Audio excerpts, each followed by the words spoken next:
গল্পটির নাম শেয়াল ও কাক।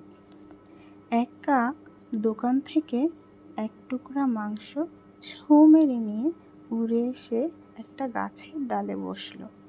অনেক দিন সে মাংস খায় না, তাই মাংস পেয়ে মনে মনে অনেক খুশি হলো। সে কিভাবে মজা করে মাংসটা খাবে তাই ভাবছিল। এমন সময় একটা শেয়াল গাছের নিচে দিয়ে যাচ্ছিল।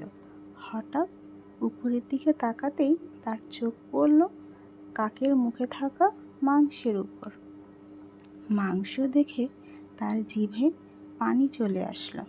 সে চিন্তা করতে লাগলো কিভাবে এই মাংসটা খাওয়া যায়। হঠাৎ শেয়ালের মাথায় একটা বুদ্ধি এলো।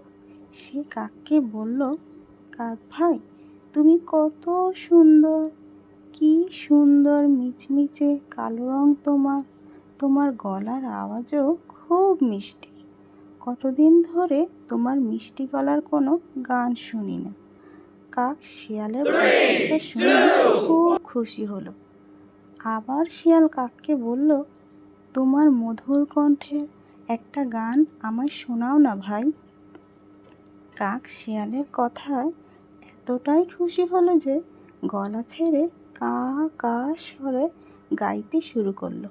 আর কা কা করে ডাকতেই কাকের মুখ থেকে মাংসটা টুক করে পড়ে গেল নিচে। শিয়াল তো নিচে তৈরিই ছিল। খপ করে মাংস নিয়ে মুখে পুরে মনের আনন্দে খেতে খেতে চলে গেল।